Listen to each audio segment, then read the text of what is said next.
Hello, I'm Jennifer Jones, and I'm the project director with Beyond School Bells. And today we wanted to just kind of talk through um, the importance of after-school programs, building partnerships, and really building into their sustainability.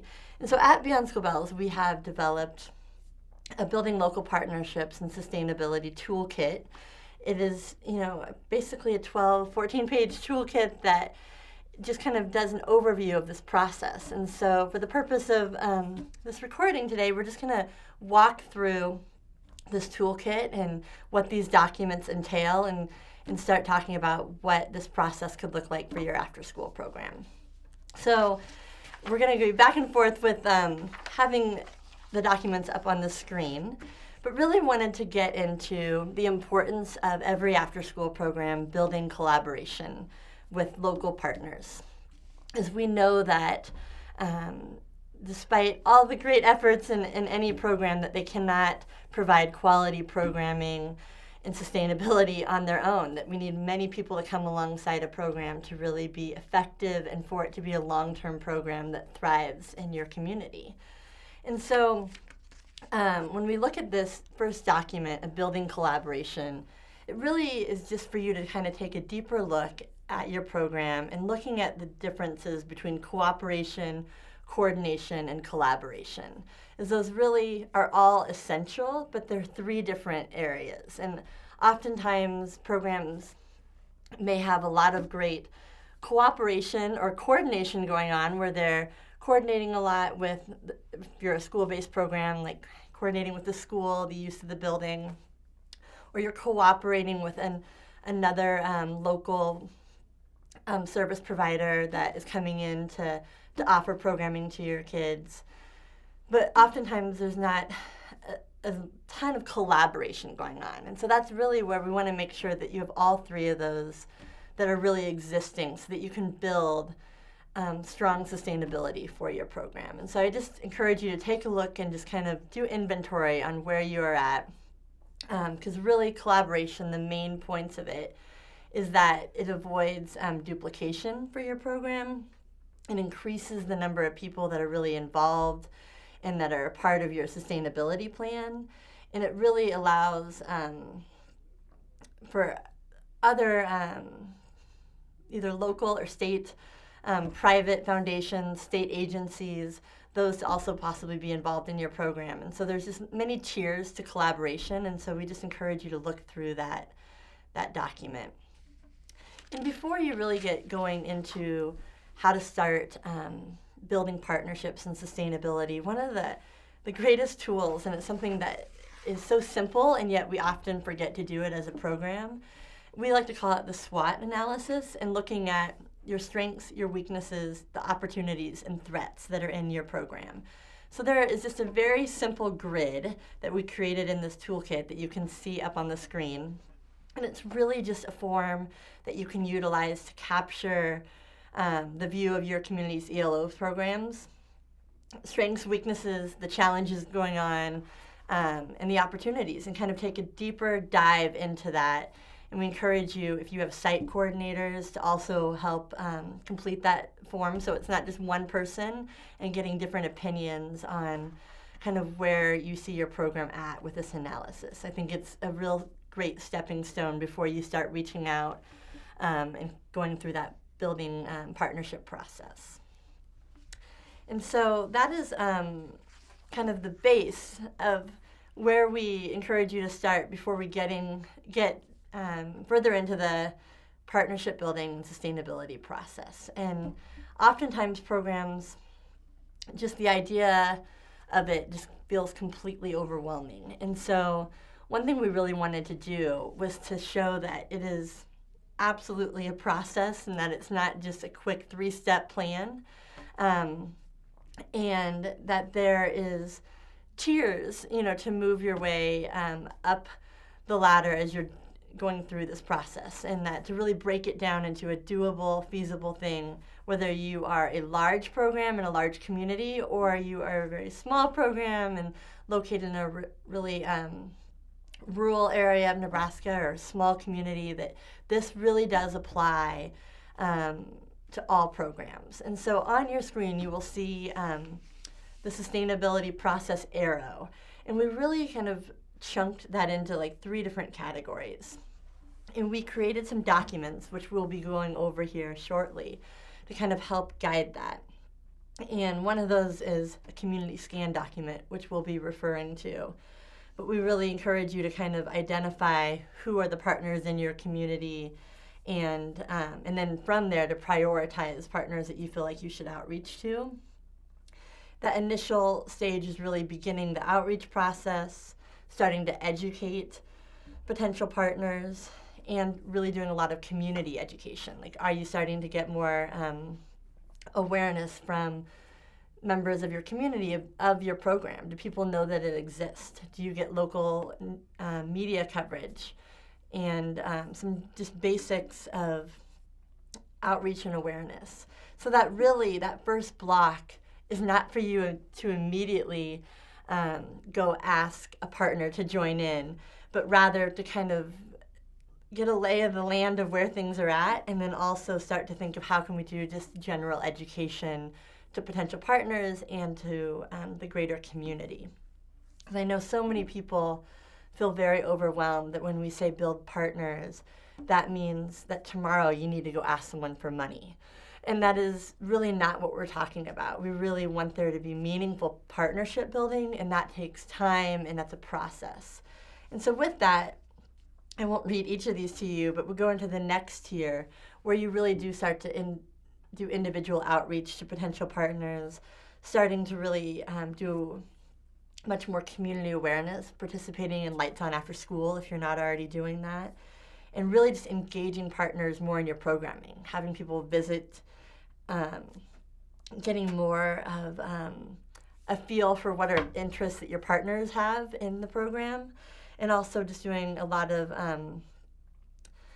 individual meetings with them and really talking about how can you both benefit from a partnership, and really looking at in-kind donations and not just thinking financial ask. And that last tier is more getting into the financial commitments and really looking at how can they be a part of your long-term sustainability plan, seeking long-term commitments, asking partners to really reach out to other potential partners, and developing more of a community-wide planning system that is really like an advisory board that may come alongside your program. So there's various levels that we really want you to work through. And we feel like by kind of using this process, which is not all-encompassing, but really it's just something to guide your thoughts and guide your actions as you begin this journey of building your partners. And I do want to just make note as we go into talking about who could your key community partnerships be, that on our Beyond School Bells website, which we'll put that information at the end of the video here, we have, in addition to this toolkit, a number of other resources that are in conjunction with these documents that really just kind of expand deeper into what we're talking about today. And so as we talk about key community partnerships, we have a document that really outlines like why would each of these partners be invested in after school? Why would after school matter to them? So as we talk about key community partnerships that you need to be putting on your radar, it is just as important that you think about why they would want to be a partner and how they would benefit it from partnering with you, not just how the after-school program is going to benefit from your the partnership with them. It really needs to be a two-way partnership, and you need to go into those discussions and thinking through those partnerships with that in mind. And so we really want to kind of give you some thoughts as to how these different key partners really would come to the table and what their interests would be, and help you kind of know that ahead of time going into that ask. So with that, one of the next documents that we have in our toolkit is the Key Community Partnerships document. So I'm going to be moving over to that. And we really break it into 4 categories. And they're broken into education, city government and public services, community-based organizations, and businesses. And then from there, we kind of broke it down more, and we really tried to do an inventory of what exists in Nebraska. We realize if we're comparing a large urban area of Nebraska versus a small rural community, that you only have a couple under each of these categories versus a long list. And we completely acknowledge that. But we also know that even if it's small or large, these categories do exist in every community. And so we really want you to kind of think through partnerships in forms of these 4 breakdowns. So I'm not going to read all these to you, but just want you to really think in the education department, not only about your local school district and all the personnel that are involved in that, but also if you have a local community college or a university, how key they can be as a partner to your program as well. And there's so many different facets of those universities and community colleges, not just the education department, which is great. We want you to partner with the education department. But there's a lot of other areas of partnership opportunities within those institutions. City government and public services, many of you, like your library is already a key partner, and we cannot say enough about how vital library partnerships are to after-school programs. So we want you to and continue to encourage that partnership, but also to think of how key partnerships could be with your local police department, parks and rec offices. I know like pools and lots of facilities that can be used in the summer are often come into play when there's those partnerships in existence with the parks and rec. So you can look through those. Community-based organizations, we really break it into religious groups, nonprofit organizations, and service organizations. And one area that people really tend to leave out is the service organizations. And we'll dive into that at a later time, but really want you to think through like Rotary and Lions Clubs. Those exist across the state.